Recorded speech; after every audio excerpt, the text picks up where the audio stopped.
Hello, BookTube. I think this is probably pointless as a video to make, but we'll give it a try. I want to do a mail haul. An absolute staple on this channel for years and years, where I open the mail and we encounter the books together. I'm interested in talking to you later on about what I think about books, and you seem interested in what I have to say about books, but there's an added thrill in catching these things cold, in initial reactions. It's one of the only ways that mimics what it would be like for all of us to go to a bookstore together and look at new books that we've never seen before. But I have tried that several days in a row now without success at all, so I have no hope for success in this video. We're going to try again. I've got a pile of packages here, and I've got a few periodicals. And we can start with the periodicals because they never give us any trouble at all. We can start with this, the Martha's Vineyard Gazette, which is a broadsheet newspaper for the island of Martha's Vineyard off the coast of Massachusetts. It's a wonderful, big thing. Just if you go to the vineyard, and of course millions of people are going to the vineyard this summer, thousands and thousands of people are taking up residence on the vineyard that aren't there year-round. I have plenty of friends who are vacationing on the vineyard at one time or another during the summer or all summer long. And when you get the Vineyard Gazette, if you spend months and months there, you might just have it delivered to your home and have your delivery suspended during the months when you're not there. Or you would get it at any convenience store, any store of any kind really will have a little stack of the Gazette. And what people tend to do, not in this particular issue, but what people tend to do is go straight to the back of the Gazette, where there are usually 3 columns that come out every week and that are just delightful. But I'm hoping that a lot of people also turn for the Gazette's books coverage. The Gazette has regular books coverage. They have, let me liberate this thing here. They have original photography all throughout here. Just gorgeous. Just wonderful stuff. But, and it is a local paper. It's not meant to be cosmopolitan in any way. And I am their book reviewer. I regularly review books for the Vineyard Gazette for a feature called The Vineyard Bookshelf. And there I am. You've got this big intersection here. Look at that, another beautiful picture. Where are we going to find me? Over here, the Vineyard Bookshelf. There we go. I absolutely love doing it. My editor for the book section, like I've mentioned on this channel many times, if you are in that position, typically speaking, it won't be your only job. If you're in a print newspaper, I am the books editor of a print newspaper. A small print newspaper would probably have a third of the Gazette's circulation, and I'm a rarity because I'm just the books editor. There is an arts and entertainment editor, there's a managing editor, there is a features editor. I don't do anything except books. Most of the time, if you're an editor in charge of the day-to-day realities of a print newspaper, you're going to wear many hats, and the books editor is only going to be one of them. The lit ed, as the Brits used to call it once upon a time. And when you're in that position, you have 2 choices, right? You can run it one of 2 ways. You can either make it local, or you can not. And if you're going to make it local, that means you're going to be dealing with authors who live where you are, who write books set where you are, that sort of thing. It's going to be some sort of local angle. And that's the angle that my editor chooses to take for the Vineyard Gazette. It's kind of a tradition with the Gazette. And considering how many literary people summer on the vineyard or live on the vineyard or spend time there, and how popular it is a place to set your books, there's no shortage of books under that heading. My own brief, when I put on my books editor hat for a paper in northern Georgia, is the exact opposite. I don't believe there's any such thing as a local reader, and I believe that any such thing as a local interest book is probably a bit of a failure. So, in my own book section in Georgia, I do just the opposite. I do just a miniature, but well-designed, lovely design. Those of you who subscribe to Big Canoe News in Northern Georgia can attest. It's not just me being partial. It's a beautifully produced newspaper. I do just a much, much smaller version of what you would see in the Washington Post or the Wall Street Journal or whatever. And you can see right away the appeal of doing the local version, which is that it's local talent and it makes your paper feel more connected to the community. And you can see also the peril of doing the non-local version because you've got to find reviewers and get books out to them. It's a much bigger deal. It's a much harder thing to do.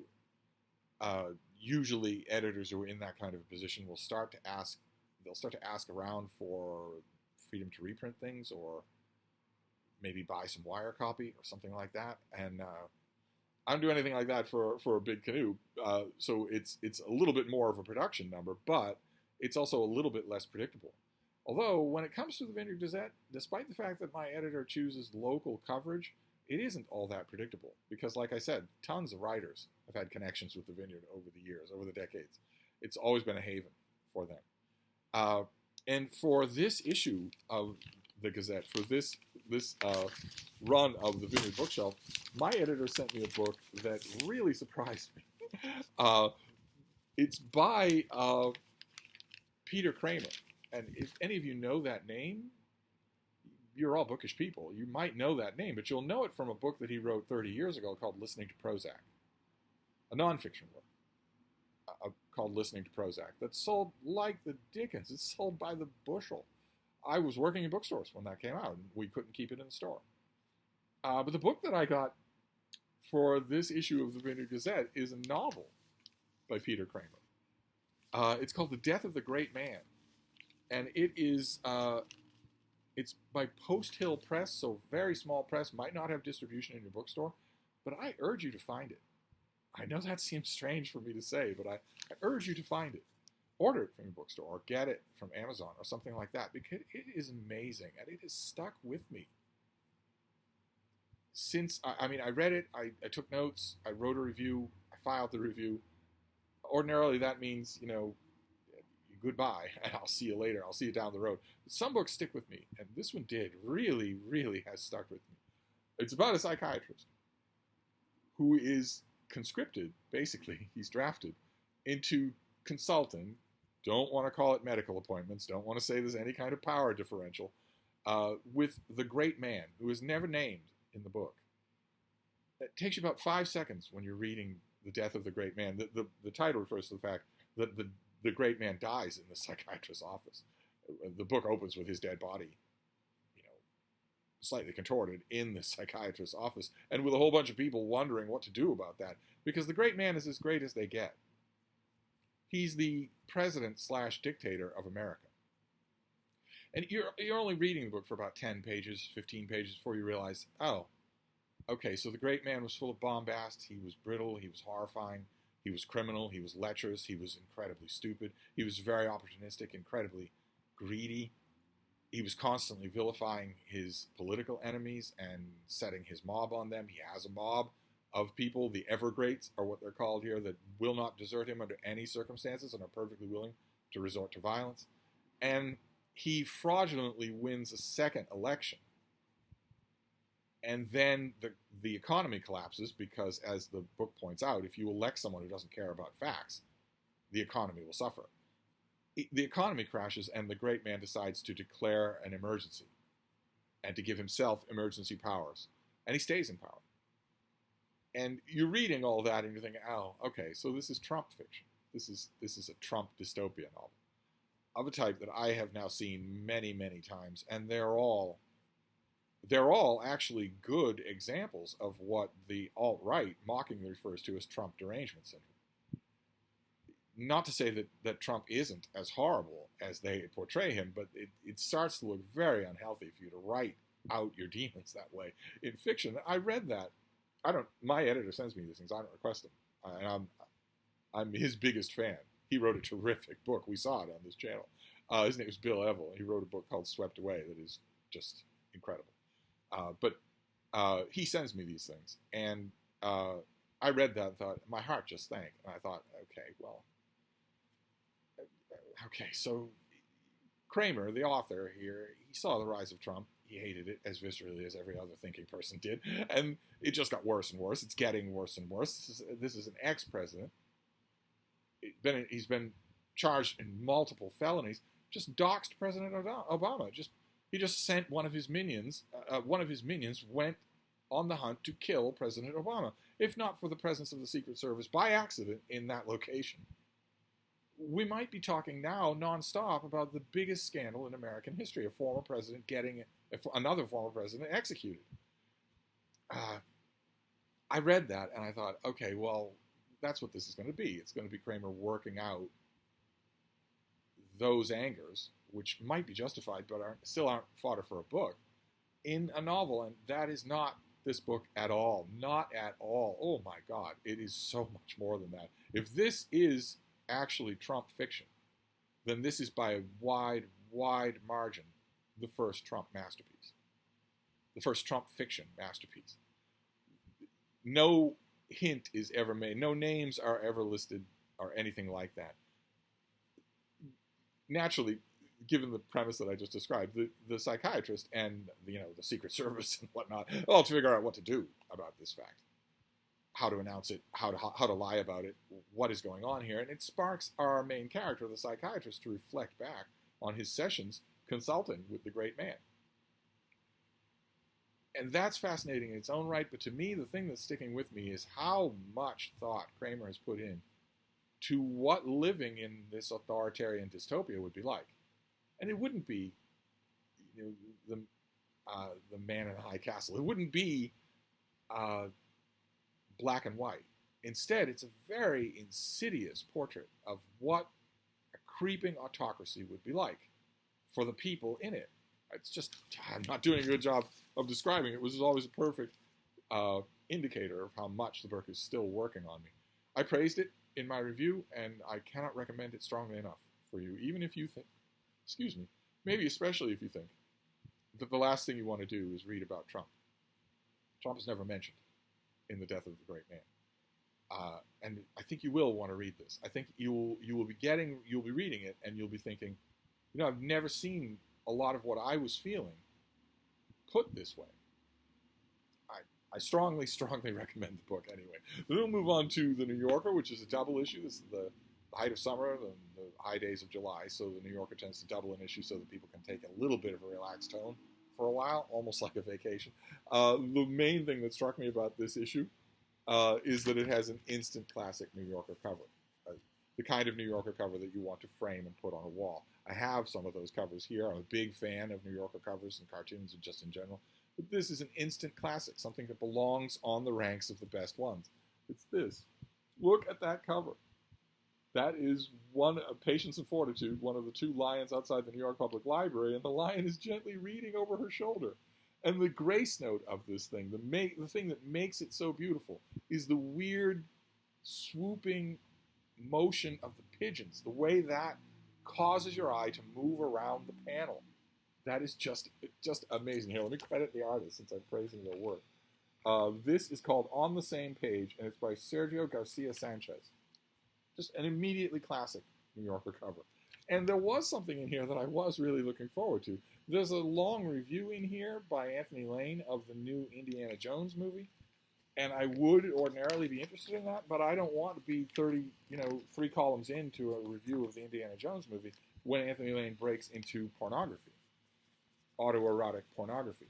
I was tricked that way in a review of his, and a piece of his for the New Yorker once upon a time. I'm never going to do it again. I have to believe I'm not alone in that. So I find it hard to believe that the New Yorker not only didn't fire him, but has tacitly said that's okay. You can do that if you want. You weren't reprimanded for it. You didn't lose your job for it.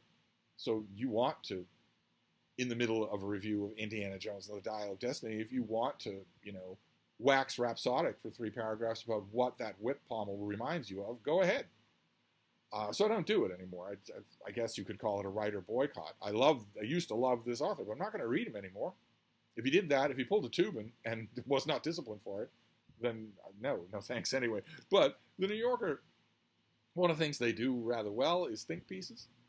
And there was one in here that I was really looking forward to. It's by Perul Segal, who's really good, and it's called Tell No Tales. And the little teaser description is, storytelling has been sold as a solution to everything, but it comes at a cost. And what follows is 8,000 words that literally say nothing. It's a think piece gone horribly, horribly wrong. I kept reading through it thinking, all right, you're a brilliant writer. I never miss anything that you do. And this is nothing. This is absolutely nothing. This is not even foam. This you do not have anything to say here, which is really, really disappointing. But right behind it was Casey Sepp, or Chep, I don't know how you say Casey's last name, but this is a piece about Tennessee Williams. It's technically grounded on a couple of, I think, new Tennessee Williams books, but it's so much more than that. As New Yorker pieces that have such, generous length and often generous lead times will allow a writer to do that sort of thing, and it works perfectly. Oh my, loved it. I'm not a big fan of Tennessee Williams usually, but this piece, marvelous, just marvelous. My first thought was, of course, to pull it out of the magazine, trim it, date it, and then fold it and put it in some Tennessee Williams book. But I don't have any. I don't have any. I don't have a Tennessee Williams biography of any kind. I don't have any collections of Tennessee Williams work. I don't have anything. So I might still save the piece, but I'll just have to put it in my journal, where this cover is going. I will trim this cover as much as I can and put it in my journal, unless I actually do just have my Surly Houseboy go and get it framed and matted. I might like that, because this is something I would ever tire of looking at. But anyway, the last periodical, before we get to the packages, which will certainly fail us and mean that I don't upload this video.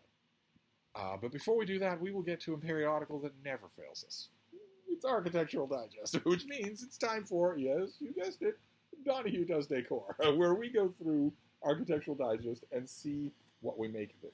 I was interested to see that the backdrop for one of the ads at the beginning, the square-bound Architectural Digest, the first half of the thing is ads, big ads, little features, writing features, but usually big, expensive ads. I'm sure that's how they pay for the back half of the magazine. And one of those ads features the old home that I used to share with Deb. Then in the lead up to, I think, our third or fourth divorce, we thought maybe we can get by if you take this half and I take that half. But it wasn't good enough. Eventually just dumped the place on the market. But even though, oh yes, there's our serial killer mother. She's in her $35,000 designer clothing, but she wants us to believe that she's working in the kitchen. What she's doing there, it looks like she's cutting something on a cutting board, but really she's just adding poison. Here are the drinks, hubby. She's going around the corner with poison so she can have the flat all to herself. But even so, some of the ads and the little bit pieces at the beginning can be interesting. Like, for instance, there's a thing called Editor's Letter that shows a motif that runs throughout this issue. Can you spot it? There are dogs in almost every article in this issue. I wonder if they've noted, see, there we have one again.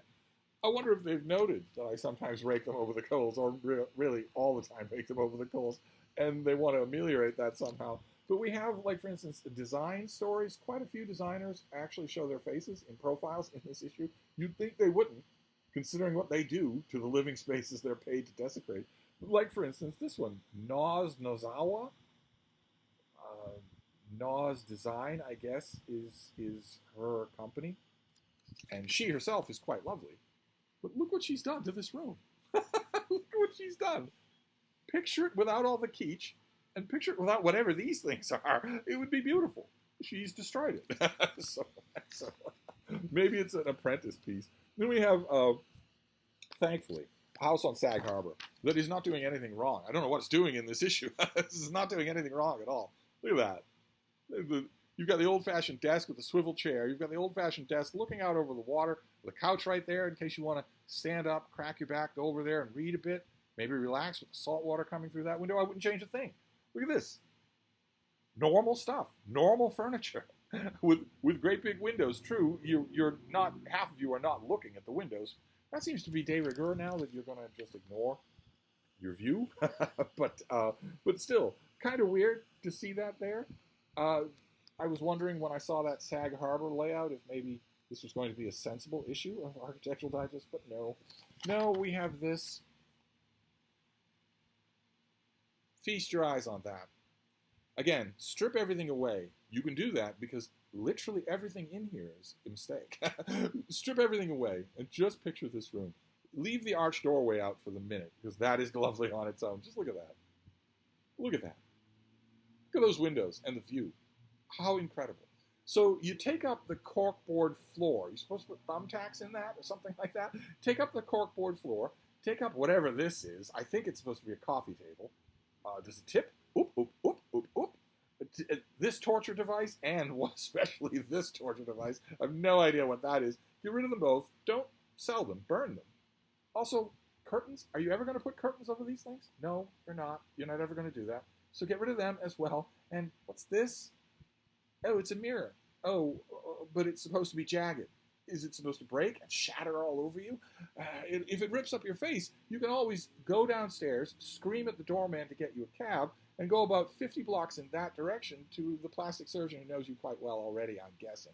Now, get rid of all of this, get rid of all the mistake, and then, of course, what you want to do here is fill this wall with a bookcase.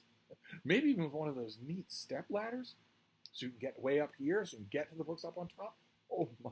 Oh, how lovely! But anyway, that gave me the clear impression that I was, in fact, in an issue of Architectural Digest. Since you only know that you're at home in an issue like this if you get to things that are incomprehensibly inhospitable, just inhospitable. Imagine having this for a kitchen. Keep expecting, Arya Stark to walk around the corner, something like that. Just ridiculous. The spaces and design ideas where no one would ever actually live. You get a lot of that in the beginning of every issue of Architectural Digest, and then eventually you power through to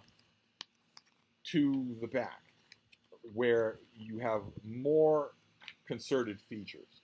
Like, for instance, we have, who is this? A Palm Beach mansion. Very nice staircase. This is wasted, but it's a kind of nice staircase. I'm kind of surprised that it was left that way. It was left fairly tasteful. Although why you'd want a Palm Beach mansion, I have no idea. You're in ground zero for mind-staggering violence in the next year. Why you would ever, even if you had one, why you would ever go there, I have no idea. Then we have a house in the Texas Hill Country. It has an ostentatious fishbowl swimming pool. Also rather ostentatious is that these two appear to be heterosexual. That is extremely rare for Architectural Digest, but there they are, unless maybe he's the groundskeeper. But the thing you want to note about this fishbowl swimming pool in the Texas Hill Country is that there's no water in the Texas Hill Country. So all of this is on borrowed time. All of it is having a huge amount of water pumped in at all times. The thing that surprised me, there are motifs that run throughout our Architectural Digest critiques. And since these two appear to be heterosexual and they appear to have kids, I was expecting the giant stuffed giraffe. I didn't get one. Instead, I get the other motif. Ooh, poop, poop, poop. I got a dog. Right there on the edge of that huge, dangerous precipice, but still. Then we move to, where is this? L.A. We move to L.A. The typical L.A. family. The children absolutely loathe the parents, and obviously the parents have no idea who they are. So, get together for this, or for this photo shoot, or I'm disinheriting you. But then you can go to wherever it is you go. I have no idea. But we've got this for a staircase. Isn't that nice? That thumping sound you hear is me and my friend Deb careening down those stairs because we don't have anything to hold on to, and we're disoriented by the light and the moving spiral. So we are both dead. We're a gigantic sodden heap at the bottom of that staircase. And if we survive, well, we can always move into the living room, which is perfectly suited for company, provided the company is not talking to each other. Provided you've got people here and people there, and never the twain shall meet. Who would arrange a room like this? Who would do it? To say nothing of these weird 50-foot tall ceilings that are just going to make you think about a Tudor hanging. That's all they're going to make you think about. They're going to make you think about, again, Francis Dollarhide. We've got the requisite swimming pool. See the children just sort of milling around there. The mother and the father in the shot are both caught in the act of viciously reprimanding the children. This one is splashing his feet, and this one's about to jump in the pool. I'm surprised the pool isn't full of hydrochloric acid, specifically to discourage that. And here they have the dining room table. Notice how regimented the seats are. The meals reflect that. You get your artisanal, sea bass in tiny postage stamp portions. You look down at your plate, but there are also liveried footmen around the table. Here, you've got a few chairs. Those are where our hosts and their hated children sit. Here is where the guest sits. And behind them each is a liveried footman with a gun. Just picture the festive evenings, in case you dare to complain about your food or lack thereof. I thought there was one other obscene detail in here. Yes, there is. Here is the master bedroom, with a table and chairs behind it. So not only, I always comment that the master bedrooms here have space behind the headboard where someone can lurk or stand, but here, someone can actually work behind the headboard. So, you sit down to work at this table, you've got a few torture device chairs, maybe you open up a MacBook, and you try to concentrate on the latest spreadsheet while you're hearing right past the headboard. What are these people thinking? How could you possibly relax if you knew? Anyway, doesn't matter anyway, because like the Texas Hill Country, look, this thing is living on borrowed time. There is no water in LA to support a mansion like this. But then we move to Rustic, Connecticut. A nice, ostentatiously unfinished wood rustic retreat that isn't quite as bad as the other things in the issue. Not quite as bad.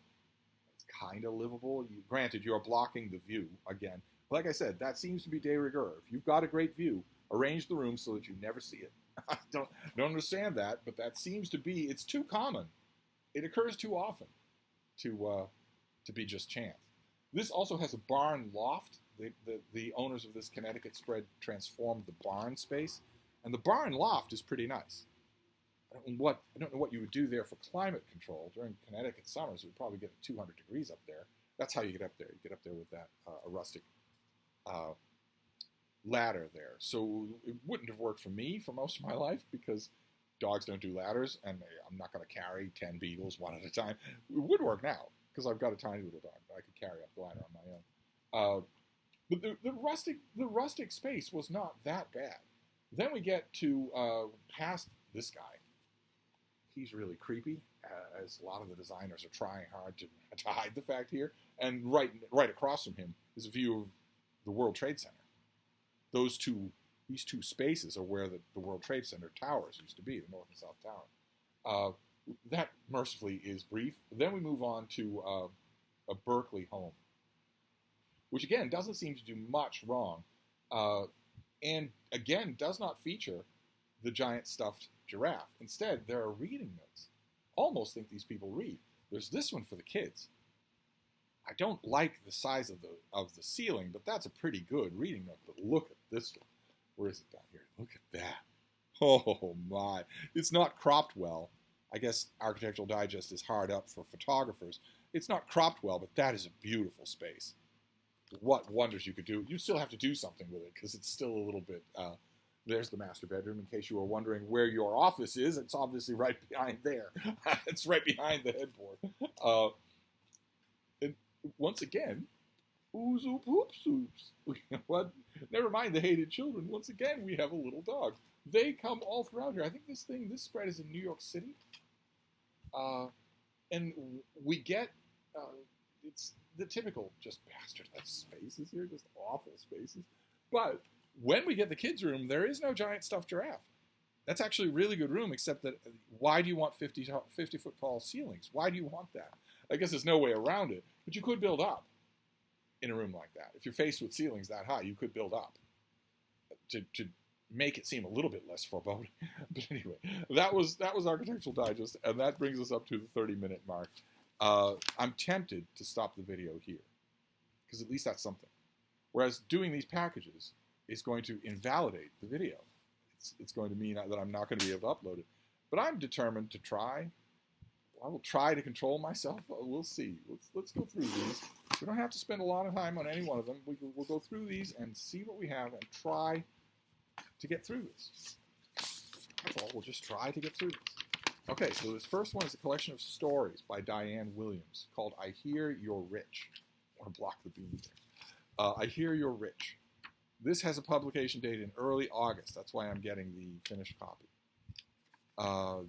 Let's see here. Diane Williams' stories are top close-ups revealing entire lives full of lust, curiosity, humor, and morbid reflections in the span of 2 or 3 pages.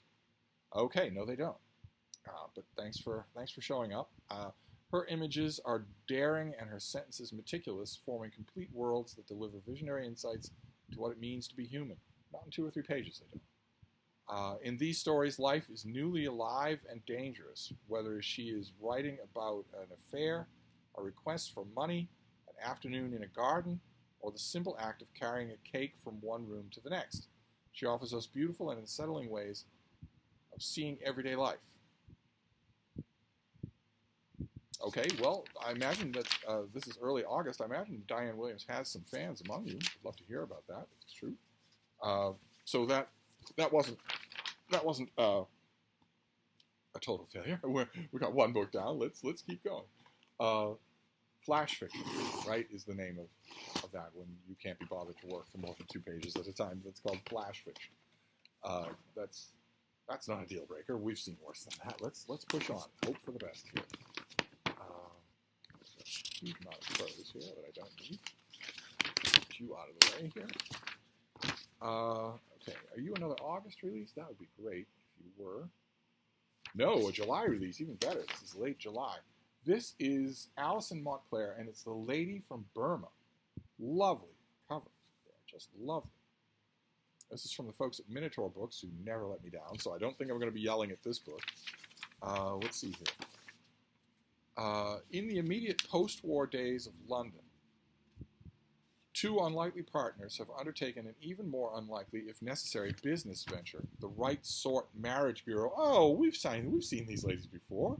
I've read a couple of these books, right? I like them.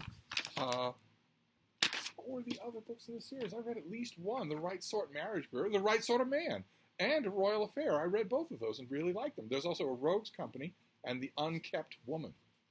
Oh, fantastic. Okay, this is a well-known quantity. We've seen this on this channel. The 2 partners are Miss Iris Sparks, a woman with a dangerous and never-discussed past in British intelligence, and Mrs. Gwendolyn Bainbridge, a war widow with a young son entangled in a complicated aristocratic family. Most of their clients are people trying to start or restart their lives in this much-changed world, but their new client is something different, a happily married woman who has come to them to find a new wife for her husband. Dying of cancer, she wants the 2 to make sure her entomologist academic husband finds someone new once she passes. Shortly thereafter, she's found dead in Epic Forest, and what appears to be a suicide. But that doesn't make sense to either Sparks or Bainbridge. At the same time, Bainbridge is attempting to regain legal control of her life, opposed by the conservator who has been managing her assets, perhaps not always in her best interest. When that conservator is found dead, Bainbridge herself is one of the prime suspects. Attempting to make sense of the 2 deaths at once, to protect themselves and their clients, the redoubtable owners of the Right Sort Marriage Bureau are once again on the case. Fantastic. Fantastic. Okay. So I'm going to read this tonight. This is late July. And you just know, you mystery fans out there don't need any instruction in this regard. You just know those 2 things that seem completely unconnected will end up being connected the course of this book. This series is terrific. That's fantastic. So glad to have a new one. This is a really good series. Great. Okay. All right. We're 2 for 2. Almost. Well, nothing wrong with Diane Williams if you're a lazy ass reader. Let's see here. Let's try this next one. It's another finished copy of something. We'll do all right. Keep going here. We'll do all right. Oh no. Oh no. It's a slim volume of poetry. Oh no. Okay. Well. It's a slim volume of poetry. It comes out in late July, a week. This is called Console by Colin Channer. I think we've already seen this. Have we already seen this? Lovely U.S. cover. Look at that. Just what a run U.S. covers are on, I swear. Although, I mean, I don't have anything against slim volumes of poetry. I know I make fun of them, but I don't have anything against them. But they're, like we've covered on this channel for years now, there is no way for a hardworking publicist to write anything that makes any sense of a slim volume of modern poetry. There's no way to do that. Let's see what we have here.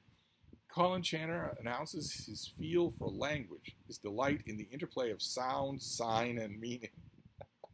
In the homograph, that is the book's title, to console the sense, in the sense of providing comfort, and console, the mixing board used by audio engineers.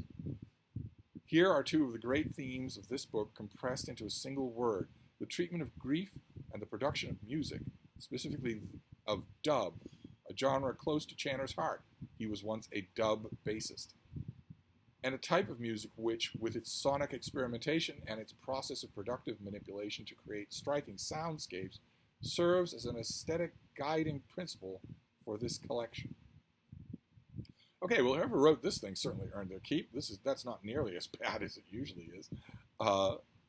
It's the homograph that is the book's title. He told me, "Mom, I'm a homeopath." And so's my roommate. Okay, so this is coming out in hardcover on July 18th. That's great. Okay.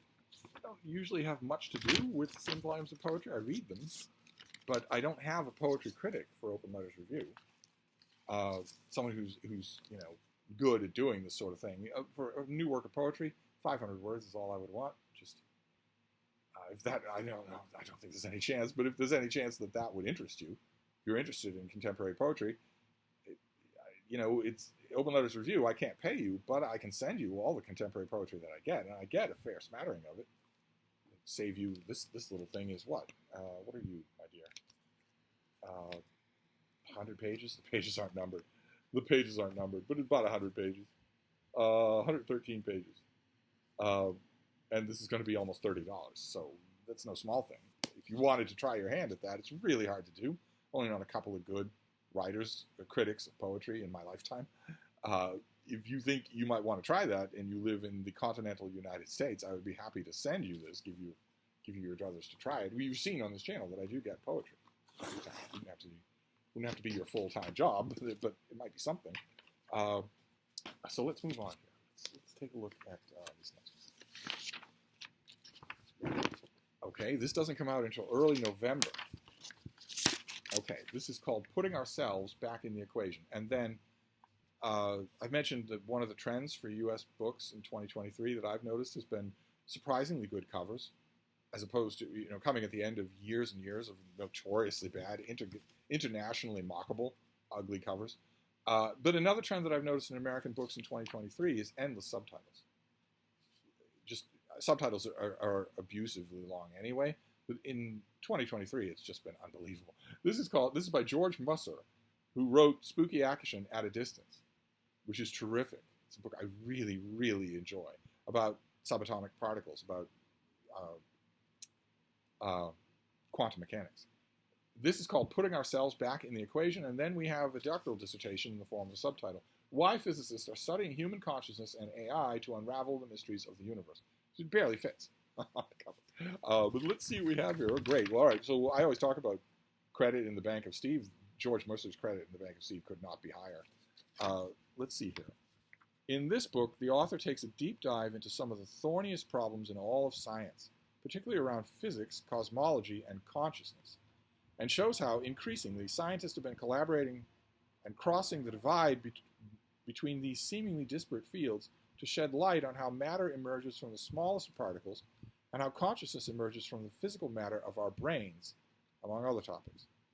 Taking a wide-ranging, accessible, and enlightening tour through some of the most cutting-edge science and drawing on interviews conducted with a whole host of leaders in their fields, the author gives readers the most up-to-date overview of this relatively young but fertile area where brain science and physics overlap.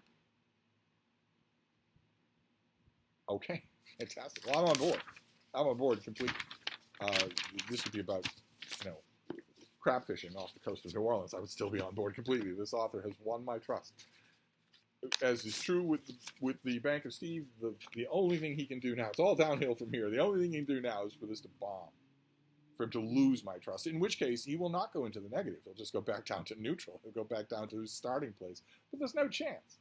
There's practically no chance that will be true. So November, you science wonks that are out there, right up your alley there.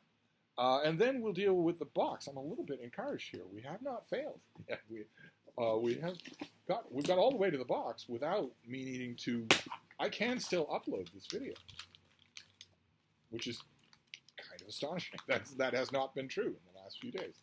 I'm wondering if I should push my luck when I'm done with this. Let's see. Let's see what's in the box. Boxes are always fun because they can be big, fat, finished copies, which Steve loves. This is a big, fat, finished copy of something, that's for sure. What have we got here? Oh, my God. Oh, good Lord. Oh, from the folks at Harvard University Press. Oh, my Lord. 1,000 pages. Oh, I don't have a date for this. It doesn't have a slip for it. The only slip that came was an invoice. I don't know when this is coming out. I'm going to need to look it up. Oh, my God. If this is out now, and it's a finished copy, so it might be right around the corner, it's going to radically reshape the map of my night's reading. 1,000 pages is not anything that even I can sneeze off. This is by Wang Hui, and this is The Rise of Modern Chinese Thought.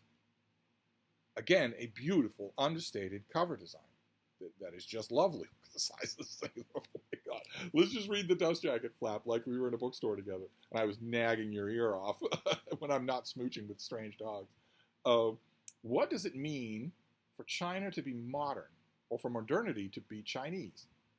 How is the notion of historical rupture, a fundamental distinction between tradition and modernity, compatible and not with or not with the history of Chinese thought? These questions animate this book, a sprawling intellectual history considered one of the most significant achievements of modern Chinese scholarship, available here in English for the first time. Oh my. Who did the translating here? And where can I send flowers? Michael Gibbs Hill translated this. Can you imagine how much work that took? Oh my God. Wang Hui traces the 7th century origins of 3 key ideas: principle, things, and propensity, and analyzes their continual evolution up to the beginning of the 20th century. Confucian scholars grappled with the problems of linking transcendental law to the material world, thought to action, a goal that Wang argues became outdated as China's socioeconomic conditions were radically transformed during the Song dynasty. Yeah, it's also outdated because there's no such thing as transcendental laws. I don't want a billion Chinese people angry with me, so we'll just move on. Wang shows how the epistemic shifts of that time period produced a new intellectual framework that has proven both durable and malleable, influencing generations of philosophers and even China's transformation from empire to nation-state in the early 20th century. In a new preface, Wang also reflects on responses to his book since its original publication in Chinese. Oh, that's fascinating on its own. I know nothing about China's publication world. I know nothing about what it's like. If you, despite all the books that I get, if you're a 30-something, let's say a salaryman, let's say you're just a 30-something office drone in China, in one of China's mega cities. You bring home a good wage, you work long, long hours, but you decide you want to write a novel, an adventure novel, about, let's say, a gun-toting American in the 19th century, kind of an Indiana Jones figure. If that were true in America, I would know exactly what was going to happen in that scenario. I could game that scenario out in a few different ways, and I'd be right to within a decimal point. I have no idea how that situation works in China, none whatsoever. What does that person do? If he manages to finish his manuscript, first of all, what would his friends think? Once upon a time in China, that was deadly. You would lose everything if someone knew that you were engaged in that. But for many other thousands of years in China, that would have been a mark of reverence, even if you hadn't been published. Even if your friends in the neighborhood knew you were working on a book, they would revere you for it. I have no idea where that dial has stopped in China now. And regardless of the attitude of the people around you, what would you then do with that manuscript? Are there literary agents in China? Is there a market for such a thing? Are there censors, state censors, who would want to look at that book and might not want you to publish a book about a gun-toting 19th century American? I don't know anything at all about that. I will read this preface with great interest. With theoretical rigor and uncommon insight into the roots of contemporary political commitments, Wang delivers a masterpiece of scholarship that is overdue in translation. Through deep readings of key figures in classical texts, this book provides an account of Chinese philosophy and history that will transform our understanding of the modern, not only in China, but around the world. Talk about earning your keep. Whoever wrote that dust jacket copy needs a bonus this Christmas. But of course, that description automatically makes me want to know how old this work is. Originally issued in 2004 and then a revision in 2008. Okay, so almost 20 years old. Okay, so you've got an editor's introduction, and you also have a new introduction to the English edition that was also translated by our presumably dead translator. Fantastic. All right, well, I need to find out the date on this. This is a huge X factor because I want to dig in. I want to start digging into this right away, and that might wipe out a lot of my other reading plans. But anyway, we did it. 45 minutes, and we did it. We got through the mail and books without anything that I need to pull down this video for. Fantastic. I don't expect it to happen tomorrow, but it happened today. So we have The Rise of Modern Chinese Thought. Wow. In its first ever English language translation. I wonder what kind of reputation this has in China. And that automatically leads me to more questions that I don't know about the Chinese literary scene. Are there literary reviews in China? In Chinese? Do they sell it in newspaper kiosks or bookstores? And if so, do they spark lively debates? Do they have letters columns? What kind of critical reception did the 2004 or the 2008 edition of this book get? I have no idea. Then Putting Ourselves Back in the Equation by George Musser. Little hint, we've never been out of the equation. We are all about the equations. The equations are all about us.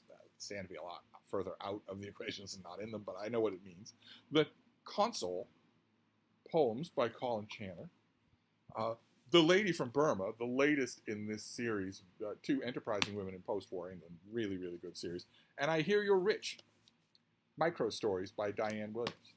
Plus, Architectural Digest, Martha's Vineyard Gazette, with another book recommendation. I wonder if I can push my luck and show you just two more books. Can I do that? Just quickly, because this is already a long video. Let me just show you two more books. These were detritus from a video that I couldn't upload. The first one is by Adrian Haroun. This is a novel called On the Way to the End of the World. Another beautiful American cover. This comes out in September. And it's about President Kennedy. As the Cuban Missile Crisis eases, President Kennedy is casting around for a demonstration of America's prowess when one of his cabinet unearthed an old mandate that U.S. Marines be fit enough to walk 50 miles in 20 hours. Perfect. Kennedy decides to throw down the gauntlet to today's Marines, but before he knows it, he's sparked a wild fad. The entire country has answered the call, it seems, and for a few crazed winter weeks, masses of Americans will embark on their own arduous big walk, the JFK 50-milers. And this story takes off from there. It's a novel that takes off from there. And then the next one, I hear the groundskeeper starting, so I'll wrap this up. The next one is by J.H. Gellertner, and this is a Thomas Gray novel. These are historical novels set during the Napoleonic era. This is the new one, the Montevideo Brief. These are terrific as well, another terrific series. This one is set in Vienna in 1804. As the glittering debut of Beethoven's Third Symphony, a Spanish diplomat meets Captain Thomas Gray, who's our main character, agent of His Majesty's Secret Service. In exchange for a gigantic bribe, the Spaniard discloses Spain's darkest secret: the actual treaties the actual terms of the Treaty of Ildefonso with France. Spain's neutrality in Napoleon's war on Britain is only a ruse to keep the British Navy from attacking the great treasure armada now gathering in South America. Spanish warships will depart Montevideo, Uruguay, carrying 2,000 tons of gold. When the gold is safely in Madrid, Spain will declare war on Britain and ally with France to divide the British Empire between them. Britain's only hope is to sink or capture the treasure fleet, and the responsibility of delivering that blow falls to Grey. As Jack Aubrey, the hero of Patrick O'Brien's series of Napoleonic seafaring adventures, would have said in such a crisis, there is not a moment to be lost. These are terrific. I love this series. I praised the last. The last one was Captain Gray's Gambit, I think. I think they're just terrific. I'm sure that the finished copy of this will make its way up to Vermont. But anyway, those are two more. So I felt a little cocky because we actually managed to do this. So 50 minutes, a successful mail haul. Don't expect it to last, but thank you, BookTube.